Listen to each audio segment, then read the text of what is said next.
નમસ્કાર દર્શક મિત્રો, ધ લોકસત્તા શોમાં આપનું સ્વાગત છે। વૈશ્વિક સમાચાર જગતમાંથી એક મોટી અને દુઃખદ ઘટનાના અહેવાલ સામે આવી રહ્યા છે।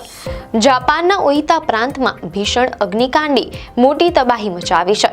મીડિયા અહેવાલો અનુસાર આ આગ એટલી વિકરાળ હતી કે પલક ઝપકતા જ આશરે 100 થી વધુ ઇમારતો બળીને સંપૂર્ણપણે રાખ થઈ ગઈ છે। આ ઘટનાની જાણકારી મંગળવારે લગભગ સાંજે એક સ્થાનિક વ્યક્તિના ઇમરજન્સી કોલથી મળી હતી।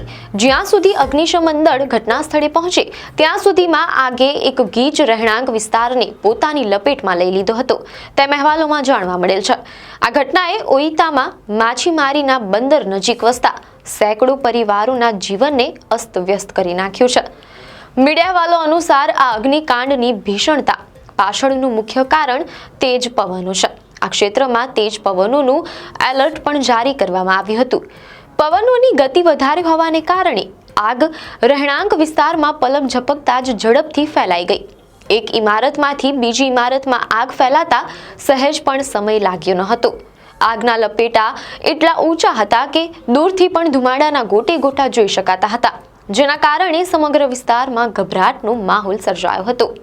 આ વિસ્તાર સાગાનોસેકી માછીમારીના બંદરની નજીક આવેલો છે, જે એક ગીચ વસ્તીવાળો અને જૂની ઇમારતો ધરાવતો વિસ્તાર છે, જેના કારણે આગને નિયંત્રણમાં લેવાનું કામ વધુ પડકારજનક બન્યું હતું। મીડિયા અહેવાલો અનુસાર આ દુર્ઘટનામાં સૌથી ચિંતાજનક સમાચાર છે આશરે 70 વર્ષના એક વ્યક્તિના લાપતા થવાના। આ આગ શહેરના એક ગીચ રહેણાંક વિસ્તારમાં લાગી હતી અને બચાવ કાર્ય દરમિયાન આ વ્યક્તિ વિશે કોઈ માહિતી મળી નથી। સરકારી અધિકારીઓ અને શોધખોળ ટીમો તેમની તીવ્રતાથી શોધ કરી રહી છે। મીડિયા અહેવાલો અનુસાર બચાવ કાર્યમાં બીજી મોટી મુશ્કેલી એ છે કે આ વિસ્તાર પર્વતોથી ઘેરાયેલો છે। પર્વતીય પ્રદેશ અને મુશ્કેલ ભૂગોળને કારણે અગ્નિશમન દળના વાહનોને ઘટના સ્થળ સુધી પહોંચવામાં અને આગ ઓલવવા માટે જરૂરી પાણી અને સાધનોની વ્યવસ્થા કરવામાં ભારે મુશ્કેલી પડી રહી હતી। આ પડકારો વચ્ચે પણ અત્યાર સુધીમાં 170 થી વધુ લોકોને સુરક્ષિત રીતે બહાર કાઢવામાં આવ્યા છે અને તેમને તાત્કાલિક સ્થળાંતર આદેશો સાથે સુરક્ષિત સ્થળોએ ખસેડવામાં આવ્યા છે। મીડિયા અહેવાલો અનુસાર આ ભીષણ ઘટનાના પગલે સ્થાનિક વહીવટી તંત્રે તાત્કાલિક ધોરણે આસપાસના વિસ્તારોમાં રહેતા લોકોને સ્થળાંતર કરવાના આદેશો આપ્યા હતા। પોલીસ અને ડિઝાસ્ટર મેનેજમેન્ટની ટીમોએ લોકોને તેમના ઘરોમાંથી સુરક્ષિત રીતે બહાર કાઢવામાં ઝડપથી કામગીરી કરી હતી। સરકારી અધિકારીઓ હાલમાં યુદ્ધના ધોરણે બે મુખ્ય કાર્યો પર ધ્યાન કેન્દ્રિત કરી રહ્યા છે। ઇમારતોને થયેલા નુકસાનનું સચોટ મૂલ્યાંકન કરવું અને લાપતા વ્યક્તિને શોધવા માટે તમામ સંસાધનોનો ઉપયોગ કરવો। આ અગ્નિકાંડને નિયંત્રણમાં લેવા માટે અગ્નિશામક દળને અન્ય પડોશી પ્રાંતોમાંથી પણ મદદ મળી હતી। આંતરપ્રાંતીય સહયોગ દ્વારા વિસ્તારને વધુ નુકસાન થતું અટકાવવાના પ્રયાસો ચાલી રહ્યા છે। પોતાની ઇમારતો ગુમાવનારા પરિવારો માટે આ એક મોટો આઘાત છે। આ ઘટના આપણને યાદ અપાવે છે કે શહેરી અને ખાસ કરીને પર્વતીય વિસ્તારોમાં જ્યાં પવનની ગતિ વધુ હોય ત્યાં આગ સલામતીના ધોરણોને કેટલી ગંભીરતાથી લેવા જરૂરી છે।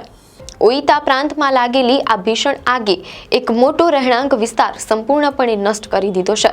દક્ષિણ જાપાનના ઓઇતા પ્રાંતમાં લાગેલી આ ભીષણ આગે એક મોટો રહેણાંક વિસ્તાર સંપૂર્ણપણે નષ્ટ કરી દીધો છે।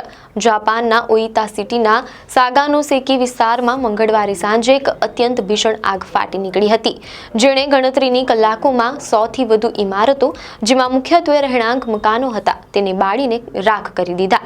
તેજ પવનોને કારણે આગની જ્વાળાઓ 1 કિલોમીટરથી વધુ વિસ્તારમાં ફેલાઈ ગઈ। તેણે એક વનવાળી ટેકરીને પણ બાળી નાખી હતી। જો કે અગ્નિશામક દળો, સેનાના હેલિકોપ્ટરો અને પાણી વરસાવતા વિશેષ વિમાનોએ આખી રાત સખત મહેનત કરી આગને આગળ વધતી અટકાવી। બુધવાર સુધીમાં મુખ્ય જ્વાળાઓ ઓલવાઈ ગઈ હતી, પરંતુ ધુમાડો હજી પણ નીકળી રહ્યો હતો। આપને માહિતી સારી લાગી હોય તો વિડીયોને લાઇક અને શેર કરજો, ચેનલને સબસ્ક્રાઇબ કરજો।